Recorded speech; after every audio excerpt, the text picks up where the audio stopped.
This is Aesthetically Trained, the podcast. Pushing you to year-on-year progression. With your host, Ross McKinley. Yo, Ross McKinley, Aesthetically Trained, the podcast, episode 5. And in today's video, we have got what is the final part of the introduction to Aesthetically Trained, to me, to training, to this podcasting journey, as I keep saying. The elephant in the room, the one thing we've missed so far, the question is that elephant fat as fuck or is it shredded? It's diet. The one thing that underpins everything else we're doing. I want to use this episode to give you an introduction to being in a surplus for muscle gain, a deficit for fat loss, why maintenance is for losers, muscle protein synthesis, MPS as they call it, protein, an introduction and what you need to know before we go any further in terms of diet. But before I do that, as I said, this introductory part of the podcast, if you like, or the initial episodes that we've had together, they're now coming to an end. I think I've talked about everything to some degree. I've given you my opinion on mindset. I've talked to you about the challenges in training. We've talked about fat loss and muscle gain. Today we're going to talk about diet. What do you want to see next? We're going to have guests on. We're going to go into a lot more depth on a lot of topics. So what I want you to do, whether you're listening on YouTube, iTunes, podcast, Spotify, or if you want to reply to an email, comment on social media, let me know what you would like to hear more of moving forward, any ideas you have for guests. And of course, I would not be doing my job and I would massively appreciate it if you could hit that subscribe button, comment, and as always, pay it forward. Pass it on to someone else who's like you, who you think would benefit from listening to the show. So, diet. Where do we start? Calories, probably the best place to start, and that's the underlying part of all diets. Calories is basically energy, isn't it? It's either the energy we burn when we're training, when we're carrying out activities, or it's the energy that we consume through food.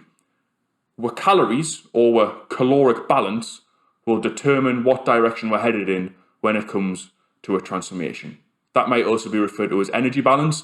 And imagine it as a seesaw or a graph or a table that shows you whether you're burning more calories than you consume, which would be towards fat loss, or maybe you're eating more calories, and that would push you towards muscle gain.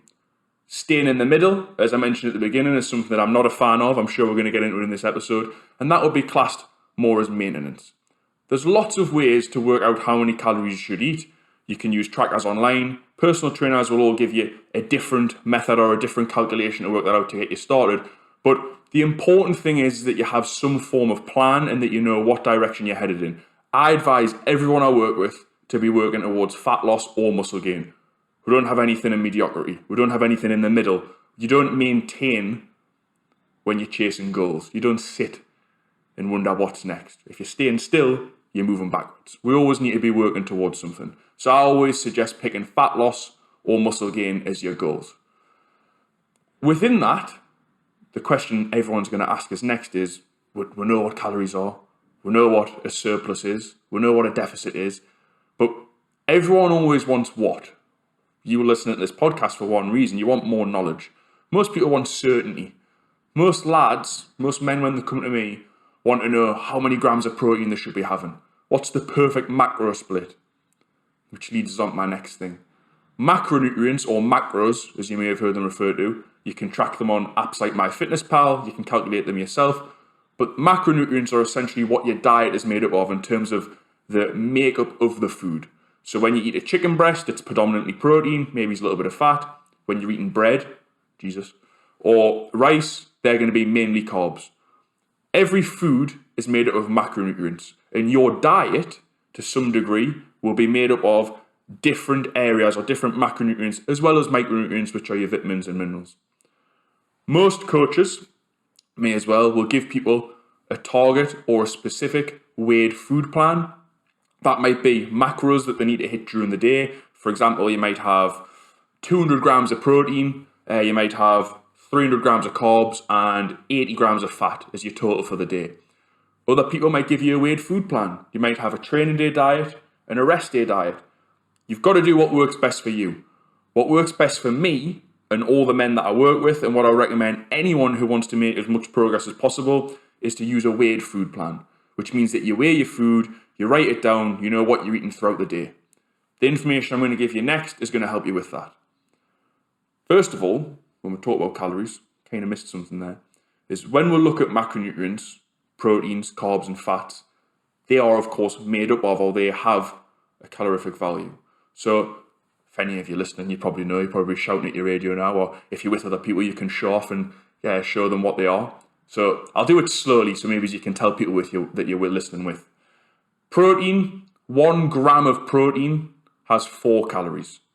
1 gram of carbs also has 4 calories. And 1 gram of fat has 9 calories. So right away there, you can see that fat's a higher calorie food. Those grams, and this is to be clear, this is something I always like to explain in the beginning, those grams of protein, carbs or fats aren't necessarily, well they aren't, the weight of the food. For example, a chicken breast might weigh 100 grams, but then it's within that chicken breast, the composition of the chicken breast, it might have 25 grams of protein, 3 grams of fat, and then that'll give you the calories and the amount that's within that chicken. So a common mistake for beginners, and I'm wanting to use these initial episodes before we get deeper as to kind of like give work firm foundations. That's why I'm going over these for some of the more advanced or intermediate lads. This is good relearning for you. Sometimes beginners think that if they're having, for example, 200 grams of carbs, that means that they're having 200 grams of sweet potato. So the scale weight, the weight of the food on the scale, that isn't the case. We're talking about the macronutrients, the composition within that food when you eat it. So for example, 200 grams of sweet potato is actually 40 grams of carbohydrates, because per 100 gram of sweet potato, there's 20 grams of carbs. So for every food, and this is something we're going to cover in this episode, you can use things like MyFitnessPal to work out or to learn about what's inside it. I think that's a good idea when you're out and you may be stuck. But my preference is for people to have a weighed food plan. It's the quickest way to results. Now, with that weighed food plan, and I mentioned at the beginning, or with whatever you're doing, we need to be working towards something. I believe fat loss or muscle gain is the best way to go. Fat loss requires you to be in an energy deficit. A deficit meaning that you, as I mentioned at the beginning, the calories you're consuming must be less than the calories that you're burning. The difference between the two is your level of deficit. I don't want you to worry too much about measuring the deficit or anything like that. For now, let's just think about what direction you're headed in. Over time, you can refine that as a process. Now, deficit is fat loss. Keep that in mind. Then a surplus, which is when you're eating more food than what you're burning. So you're expending calories, but you're making sure that you're taking in, you're having your protein, your burgers, whatever it is, and you're making sure that your calories coming in are more than the calories that you're burning. That gap, that difference, is then called a surplus, and that's crucial to muscle gain. Throughout the upcoming episodes, throughout anything that we talk about, and watch my lips move here, whether it's keto, carb cycling, a weighed food plan like I'm going to talk about what I preach, whether it is the 4-2 or whatever fucking stupid fasting diet I've heard of people doing, whether it's Juice Plus, no matter what it is in terms of the diet, get this, listen, look at me now, or listen to this through your ears. It is your caloric balance and your energy balance, and whether you are in a surplus or a deficit, that will determine your results alongside your training and everything else. But in terms of the direction you're headed in, how does keto work? How does fasting work? How does carb cycling work? It is the deficit. It is being in an energy deficit. And you cannot, no matter who you are, unless possibly if you're taking loads of gear, you cannot reverse that. You cannot outwork a physiological fact. I don't want to harp on about that too much because I see a lot of PTs simplifying that and saying that it's all that matters. There's a little bit more to it than that. Training for me is the most important thing. You've probably gathered that by how passionate I am about it. But actually, when I talk about diets, now that I've given you a brief overview, something that I'm massively, massively passionate about and something that I think everyone should learn and know isn't just, I think, knowing that if you eat more food, you put weight on, and you eat less food, you lose weight. That's fucking basics. They should be teaching that at school. Everyone should know that. If you don't know that already, like, what have you been doing for your time on this earth? Everyone knows that. PT's telling you that is not the answer. That is just repeating a fact to make it seem simple so that they can sign you up in what is already a saturated market where people are struggling to get results. You need more stuff, more advice that you can implement. You need facts. You need something that you're going to remember.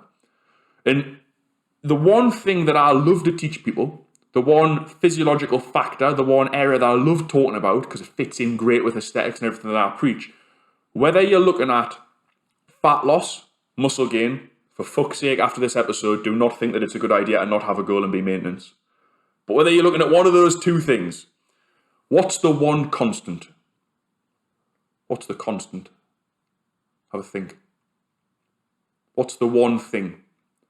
Now, whether you look at a different coach online and they tell you it's this many grams of protein, whether your PT in your gym, whether you yourself has a specific way of dieting, the one thing that has an irrefutable fact about it that I will absolutely go hell and tooth or fucking whatever people say, tooth and nail, fighting over it because I love it that much, is something called muscle protein synthesis. I'm going to say it again. Muscle protein synthesis. That's quite hard to say. So I'm going to stick in every, you might have heard it referred to as MPS. What the fuck is it and why does it matter? MPS, for me, is a little bit like, if you listen to the last episode, if you didn't, go listen to it, is a little bit like the progressive overload of the dieting world. In that it's absolutely necessary for everything that you're doing. I can talk to you about, and I've briefly went over it there, about how when you're dieting, you should be using a weighed food plan. You need to guarantee that you're in a deficit. That's the first thing you should look at for fat loss. Everyone knows that for muscle building, you need to be eating more food and you need to be in a surplus. But what's the constant? What's the thing you always need? It's this, it's MPS. And muscle protein synthesis is basically, it is a physiological process that we trigger through training. We're getting an increase in MPS due to training, which is why we train. But also it's through protein feedings. So it's essentially when we eat protein, MPS is triggered. Imagine a little switch in your body. Let's say there's a level, a gauge that you need to hit. Imagine you're at the fun fair. You've all seen those things where you whack the hammer and the little bell goes up and it can hit at the top and you win a prize. Imagine that. You're swinging down, you're hitting the big red button with a sledgehammer or whatever fun hammer that it is at the fair. It shoots up and it hits the bell at the top. That is what your body's doing when you eat protein. We can eat protein a few times throughout the day, protein feeding windows or your anabolic windows, not really that, but whatever you want to call it. These windows throughout the day are our opportunities to stimulate MPS. And this, for me, is what we should be building your diets and your lifestyle around. Because whether you're going with muscle building or fat loss, you need this process to occur. This is the difference between people who are even part-time bodybuilders, full-time bodybuilders, people who really want to get in shape, and people who don't know about this fact, this theory. MPS is a process that can be triggered roughly, depending on each individual, their size and everything else, every 3 to 4 hours. This process tells the body to synthesize new proteins. That's what it is essentially. It's essentially you are eating protein and it tells your body, fuck, we're consuming protein. That means that we want to try, or we're giving ourselves the fuel, if you like, to synthesize new proteins. Now, training and some other factors will then contribute to those new proteins going towards skeletal muscle. But in terms of the diet, by eating protein every 3 to 4 hours, we're flicking that switch. The problem is, and what people think is like, oh, well, if you're at work, all these hurdles, that's fine. You can have protein shakes. You've got to look at your day in terms of when can you hit these windows. But if you're not considerate of this fact, if you like, you could be missing out on the potential, and this is key. Listen to this bit here. You're missing out on the potential in a muscle building phase to build muscle optimally, to give yourself that trigger, that switch, that kick, to build muscle several times throughout the day. And in a fat loss phase, this is even more scary, you're potentially missing out on the same stimulus, the same switch, but you're essentially reminding your body, encouraging your body to retain the muscle mass that it's got. Essentially, by eating protein regularly throughout the day, we're giving ourselves the best possible chance of maximizing each phase. And you know how much I love fucking maximizing stuff. So how do we do it, and why does it matter? Well, I mentioned before about protein essentially being the fuel. We're eating protein, protein comes in, that's the fuel for building muscle, if you like. Within protein, there's something called amino acids. And it's without these amino acids, or the quality behind them, if you imagine the protein that we eat coming in, that's the fuel. That's going into your fuel tank, and then based on your training, based on the stimulus of triggering MPS throughout the day, you've got that switch being flicked, that's that process being started, which is going to build muscle. But actually, something that's important is the quality of that fuel coming in. Can't put diesel in a petrol car, a little bit like that. That protein that comes in, and this is why I prefer a weighed food plan, because you know exactly what you're eating. That protein that comes in, it's not just about protein. Because protein is, within protein, if you like, there's different stuff. Protein is made up of, I'm going to try and keep this simple, different amino acids. There are 9 essential amino acids, which are that's why we need to eat them. We can't create them ourselves, so we need to ingest them to get them into our diet. Essential amino acids. You may have heard of essential amino acid supplements, and you may also have heard of branch chain amino acid supplements.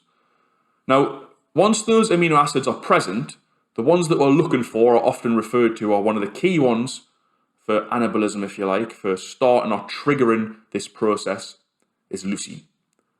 So if I've lost you, you're thinking, fucking hell, what's you on about? We've went into science. I'm just going to recap real quick. When you're eating protein, when you're eating your chicken, when you're eating food, you are eating protein. That food has an amount of protein in grams within it, if it's a good protein source. And then that protein itself is broken down further into amino acids. Those amino acids are then split up into 9 different ones. The one that I'm going to talk about today, keep it nice and simple, is called leucine, which is a branched chain amino acid. And what I want you to think of leucine is, I want you to look at leucine as the quality of the protein. The indicator that it's good, that it's going to stimulate and flick this MPS switch. Because you could eat bagels all fucking day. I always use this analogy. NY bagels, we've all seen them in the supermarket, very popular right now, everyone loves fucking bagels. One bagel, look on the back of the packet when you next have it. Ask yourself this. One bagel has 6 grams of protein. Do you think that if you ate 5 bagels, which is 30 grams of protein, you think 30 grams of protein, that's a good hit, is that going to be enough to trigger muscle protein synthesis? Is it enough for MPS? Is there the quality amino acids in that protein to flick this switch? Is there enough leucine? And the answer, although that protein does count, let's get clear on this. I'm not saying that protein won't have a calorific value, it won't add to your total daily intake. But in terms of quality protein, a full amino acid profile, highly bioavailable protein, you might have heard these terms before, the protein in those kind of things is not effective. This is where vegetarians and vegans sometimes struggle, is that for them to get that protein content in, they really struggle to get it from your complete protein sources. Protein sources with a high leucine content and a full amino acid spectrum. The full profile, essentially. So, what are some good sources for protein? We know that we should be stimulating. We understand that, right, I need to be eating more regularly throughout the day. I need to be having protein with every meal. That's very simple. Just every time you eat, is there some protein in the meal? There's going to be some questions at the end that gives you a little bit of a push towards asking yourself this. But when you eat, is there protein with every meal? What is the quality protein source with that meal? I'm going to give some examples. Whey protein powder. Eggs, or if you're allergic to eggs, egg whites. Fish. Red meat. Poultry. So chicken, turkey. Those 5 things. You've also got, no doubt there's other stuff. You could use other dairy. You could use cheese. You could use yogurt. There's some protein in nuts. But I would stick to those 5 things. So every time you eat, have you got one of those 5 sources in your meal? Because they're the things that will have the best amino acid profile, which is more likely to have enough leucine, which therefore when you eat it will stimulate MPS and will start this process. Now the process has a refractory, or a reset period, nice and simple for you, a reset period of around 3 to 4 hours. So sometimes people ask, what happens if I miss a meal? Should I double up on protein at the next time? What can I do? This isn't something where you can top up. This isn't something where you can eat double in one meal and it carries you through for 6 hours or 8 hours. Imagine, like I said, it's a switch being flicked, a process that starts, and then the gauge comes back down over the next 3 to 4 hours. Then you flick it again, and it goes again. Now, throughout your day, you might have several times when you can do that. What you need to think is, how can you do that effectively in your own day? People have meetings, people are busy at work. You're never going to get this perfect. You might not be able to just, in a meeting, whip out a fucking protein shake, say, sorry lads, need to trigger MPS, I'm just going to chug this down now. You can't just middle of your day at work at 3 o'clock necessarily stop and have a tin of tuna. Your breath will fucking stink. But what can you do? What I'll always talk about in this podcast is what's optimal. I'll talk about bodybuilders, the best natural bodybuilders. I'll talk about athletes. I'll talk about the science and the reasons I've tried to teach you from fucking up here. What's the best? The top level. Then what you've got to do, and what I do with the lads that work with me is, right, this is the best. This is what we know. These are the facts. How can we take what we know and apply it to your day? It might be that there's just no way for you to hit MPS every 4 hours. You might not be able to do that. But I'm going to give you some simple tips to hopefully help with that. So, in other episodes, we'll no doubt cover in-depth muscle gain, fat loss, going into what splits, when should you have carbs, fat, and everything else. But the simplest thing I can teach is this MPS. But how much protein do you need with each meal? It's a really simple one, and I'll just give you one number. 2.5, this is going to give you a total daily intake. You can write this down. 2.5 grams of protein per kilogram of body weight. I always use this as an example because it's easy maths. Let's say you've got an 80 kilogram meal. Pretty average size for a bloke, 80 kilograms. So that's 80 times 2.5, which is 200. And that gives you your amount of protein in grams for the day. Now remember what was said earlier, 200 grams of protein, you then need to work out what that is in actual food. So for example, if chicken, in 100 grams of chicken, there's 20 or 25 grams of protein, depending on whether it's chicken breast. You then need to say, right, I then split that up throughout the day. So your protein throughout the day, your MPS windows, every time you eat, protein should be evenly split. So what I would do, following this episode, one of my questions for you, to your best way to stimulate MPS optimally is think, right, what time do you get up? Very simple. What time do you get up? Let's just say you get up at 7 o'clock. You have breakfast at 8 o'clock by the time that you eat, okay? So that's 8 o'clock. That's your first meal. So on your hand, you can count this out. 4 hours later, roughly, lunch, 12 o'clock. 4 hours after that, 4 o'clock. That could be your pre-training meal. 3 meals so far. You then might train at 5 o'clock. When you finish the gym, you might have a shake. That could be at, say, 6:30. You might have another meal, then at 9, for example, before you go to bed, when you get home, when you drive back from the gym. 5. So you've got to consider also your protein shake post-training. But we've now got 5 options or 5 windows in the day where you stimulate MPS, where you have protein. Very rough this. 5. So all you do, very simply, is 200, or whatever yours is, divided by 5. Split it evenly. That's the easiest way to do it. You can start this fucking tomorrow. You work out what protein you need, then you just work out the rest of the calories to be headed towards fat loss or muscle gain. But that gives you the structure to your diet. Because no matter what you're working towards, this forms what? This principle, this fact, if you like, this thing I always love to teach, is because it's something that you're always going to need. If you can learn to build your day around MPS, around your protein feedings, around having protein first with every meal, so before you think I'm going to have chips, I'm going to have rice, I'm going to have bread, talk about that later, but that's irrelevant. What protein source are you having? Are you having eggs for breakfast? Are you having a bit of chicken at lunch? What are you having pre-training? Is that maybe protein powder and oats?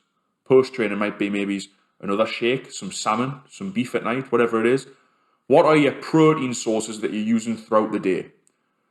Set yourself up. This gives you, like I've talked about before, the best chance of success. This is what's going to give you the structure in the routine of your day that will be there throughout. Because once you've got the protein in first, and you go with this little brief calculation I've given you, which is, remember, 2.5 grams of protein per kilogram of body weight. So get your body weight in kilograms, times it by 2.5. That gives you your total daily intake for the day of protein. That's what I'm going to talk about now. And then you work out how many times realistically you can hit these windows throughout the day. How many times can you stimulate MPS? Now, it's not worth doing it any closer than 3 hours together because there's that reset period. Ideally, I would say don't leave it too much longer than 4 hours, but you might have to come up with a solution. You might say, look, I've got a 5-hour gap at work. I'm going to have a protein shake, and that means you're going to have a protein shake after 2.5 hours, but you might not have a solid meal for 5 hours. They can come closer together if needs be. But this is to give you the start to the structure to your days moving forward. Does that make sense? Hopefully it does. So, some common questions or some common mistakes, if you like. Something I want to touch on first is that this isn't the only indicator or director of muscular hypertrophy or of building muscle. You can't just stimulate MPS throughout the day at home and think, fucking hell, I'm building muscle. There's other factors at play. There's your training program. How hard are you training? We've covered that in previous episodes. Are you following a program? There's your sleep. There's the overall picture of your diet. There's your general health. There's your stress.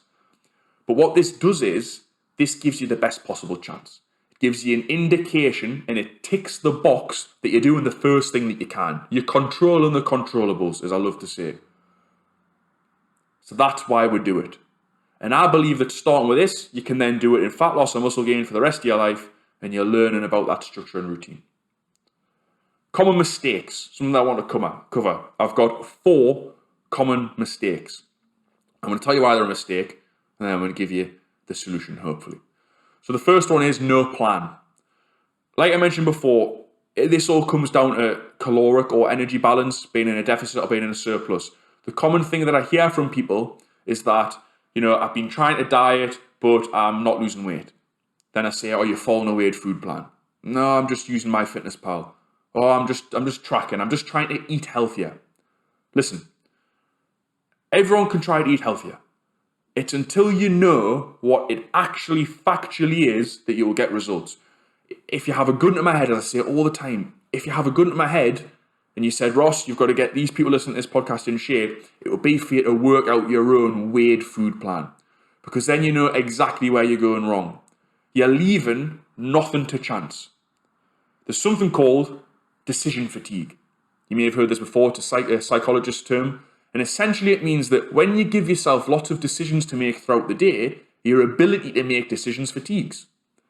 This is why I'm against MyFitnessPal. I don't think MyFitnessPal is good for getting results. I think it's good for maintenance, which I think is shit. I think that it's good for if you're stuck and you've left meals at home or you're going out for a meal, roughly estimating your calories.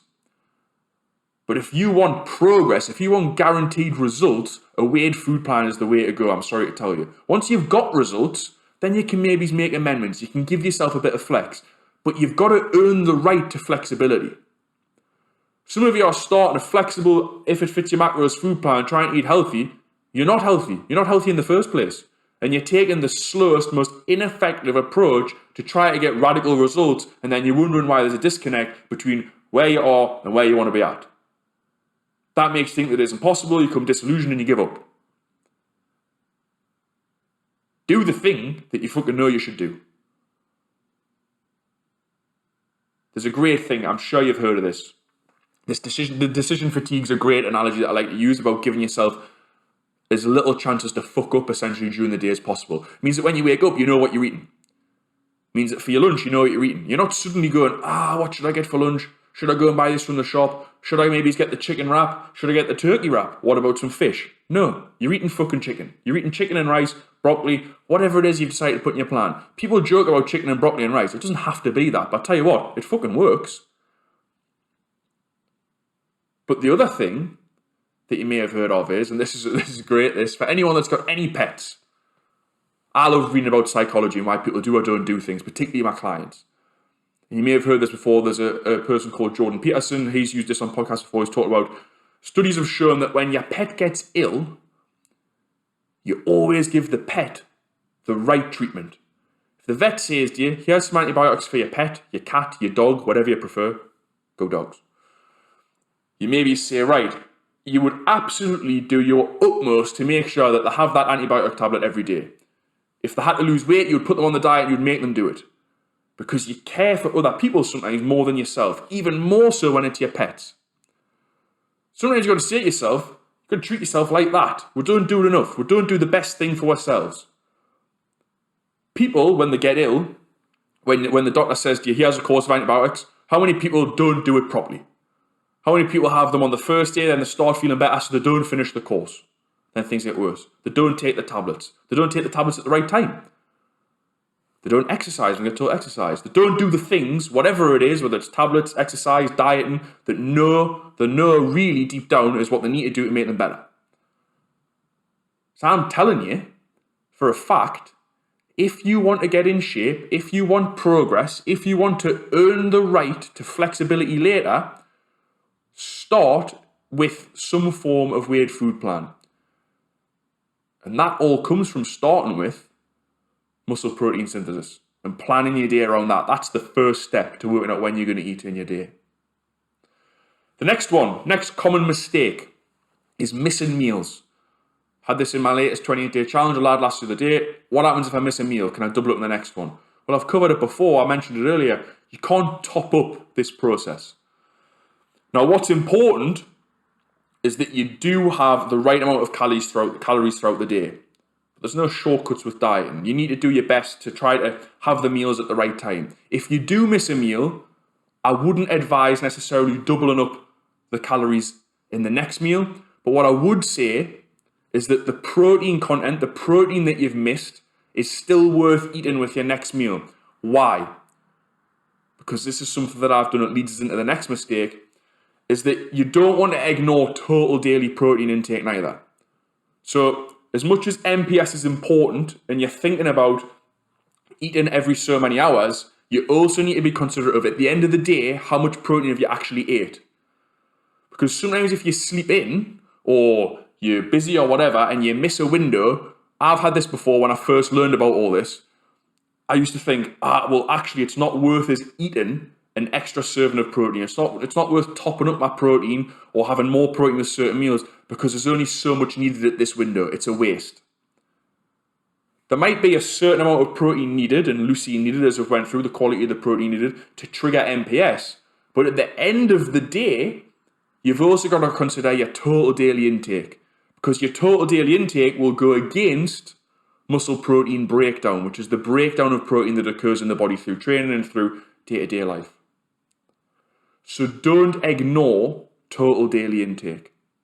And with missing meals, like I mentioned before there, it is a common mistake. People do miss meals. Be aware of the protein and top that up, but I probably wouldn't add the calories in unless your goal was muscle gain, and then yes, obviously add them in. But for fat loss, occasionally if you miss a meal, just top back up with protein. But as best as possible, the point of doing this planning, the point of this episode is to plan in when you're going to have your meals so that you don't miss them. But there's always emergencies. I always suggest a little tip, keeping a tub of protein in your car. You can buy little containers of protein, having that in your car, bottle of water, protein shake. If you're ever stuck on the road or at work, you can quickly have a protein shake. Packets of biltong are also great. I personally like tuna and prawns, but they make your breath fucking stink, so I probably wouldn't bother with that at work or when you're stuck. But certainly protein and biltong can be a good one as well. And then the last one, number 4, the last common mistake, is when you have no direction or goal. I've literally wrote, maintenance sucks, maintenance is for losers. Now, no doubt, someone listening to this will think, I'm in maintenance at the minute. Am I a loser? And the answer is yes. There is nothing worse, I think, in life than wasting time, wasting opportunities. And I just feel that, particularly for natural lads, fuck it, not even natural lads, anyone, if you're not chasing a goal, you're kind of meandering through life. I'm not saying that everyone has to be going for fucking super shredded, massive deficit, cardio, fucking nailing it every day, 28-day challenge style, like a religion. But you should be headed towards one goal to some degree.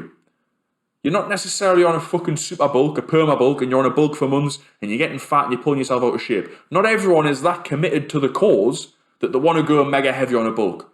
Not everyone's that committed to the fat loss phase that they want to have a gaunt face and they want to get shredded and they want to get up and do cardio in the morning. They're probably extremes of the goals. But everyone, please right now, if you're listening and you feel like this is you and you're in maintenance, just pick a goal. Because what ends up happening is, in the long run, in this fight against fucking mediocrity, what you realise is that the time that you weren't working towards a goal, you come to regret. You always want more time. You always wish, when you come to your holiday, that you dieted for a couple of more weeks. You always wish that you'd spent a little bit longer in a muscle gain phase to build a little bit more muscle. So to whatever degree it is, at any one time, just do me a favour and try to make sure that you're either in a deficit and you're going towards that fat loss goal, or you're in a surplus and you're going toward the muscle building goal. And that would make a massive, massive difference to your physique in the long run, because you'll be making the most of time. Those 2, 3, 4, 5 weeks wasted where you're not chasing one of those two goals, you're chasing no chickens, you'll not be catching any fucker. You have to have watched an earlier episode to understand what that quote is. But if you're not chasing, you won't catch. So decide which way you want to go. Depending on your enjoyment, depending on your fatigue of dieting at the time, that'll decide to what degree you want to chase these goals. But make sure you're going for one of them. And that is it. Another one done. So I hope you enjoyed this episode. I hope that you've learned a little bit about protein, why I believe that protein, but more specifically the process when you eat it, muscle protein synthesis and MPS, why those feedings throughout the day are massively important. I just want to finish with three questions, 3 take-homes. I quite like, and I'm going to try to continue giving you some take-home points rather than me waffling for 20 minutes and you come away thinking, fucking hell, Ross is clever, but I've not learned out. I want you to go away and think, right, you mentioned about this, I could do this. They're going to be simple, they're going to increase in difficulty, but every episode, even when I've got guests on, I want to try to give you some take-homes. Something that you can ask yourself that's going to get you closer to what I'm talking about. So, for today's episode, I want you to work out, like I did there, how many MPS windows you have in your day and how many you could realistically hit. All that means is very simple. Work out what time you get up on average, what time you go to bed, what commitments and what your schedule's like. At work, have you got the opportunity to stop at 10 o'clock for a protein shake or a meal? Then I want you to work out, following that, what your total daily intake is. So the first one is just very simple. Work out when you're going to eat, basically, based on what I've taught you. Remember, it's every 3 to 4 hours, ideally. Then the next one, total daily intake. So to do that, think back, what did I say? 2.5 grams of protein per kilogram of body weight. So get your body weight, get on your little iPhone, don't do it now if you're in the car, write it down, 2.5 times your body weight in kilos equals whatever it is, that gives you your total daily intake. That's the number that you should be hitting all day. That's the number that you should hit every day, by the end of your day. That's what your protein adds up to. Just a little caveat to that I wanted to add, which I forgot from earlier. One of the reasons that I'm also against MyFitnessPal, and we mentioned it there, in terms of bagels. 6 grams of protein in a bagel. Does MyFitnessPal count the protein in a bagel? Yes. Does MyFitnessPal count the protein in oats? Yes. Unless I'm unaware and they've got a new feature where it only counts complete proteins, and if it does, fucking hell, that's good. Then it counts everything. The problem with that is your total daily intake is going to be off. So I would track that separately. Like I said, I would use a weighed food plan, but that's another reason that I'm against MyFitnessPal. So, total daily intake for the day. Total daily intake should come from complete protein sources based on what I said earlier about the leucine content, essential amino acids, and your complete protein sources, which were, once more I'm going to give them before we go, whey protein, eggs, fish, red meat, poultry, last one. Okay, so that's question 2. Work out your total daily intake. And then your last one. This is just very rough for the nerds out there. If you want to know roughly when you're stuck or at any time, what you should have is the minimum amount of protein per meal. If you're trying to think out and you think, I've split this down, I'm having 6 or 7 meals a day. Is this too little protein in a meal? Will I get roughly enough leucine? A quick way to work it out, do your body weight in kilos times 0.4. So that is your body weight in kilos times 0.4, and that will give you a minimum amount or a rough target. I'll probably aim for that roughly. Try to be just slightly over that if you can, and that will give you the amount of protein per meal. For example, if you are an 80 kilogram male, 80 times 0.4, 8, 16, 24, 32, so that gives you 32 grams of protein per meal roughly. So that would mean that you could have 32 grams of protein at breakfast, 32 on your lunch, 32 pre-training, 32 post-training. What does that give you? And then 32 at night. You can work that out for yourself. But then you're trying to hit that minimum intake or your total daily intake. But it gives you a rough idea because sometimes people wonder what they should do for each meal. Does that make sense? We're done. That is it. So answer those 3 questions. Try to give yourself a good basis to apply this moving forward. Thank you for all the support during the first 5 episodes. I've absolutely loved doing them. Genuinely, I have. This has kind of covered everything that I wanted to now in terms of introductions. It means that moving forward, when I go off on an absolute tangent, people aren't going to be like, what the fuck is you on about? I've tried to cover as much stuff as I could during these episodes, so in the future ones, I can go into much more detail. Thank you. Hope you've enjoyed it. Like, share, subscribe, all that other stuff. See you again soon. You've been listening to Aesthetically Trained, the podcast. Don't forget to like, subscribe, and spread the word.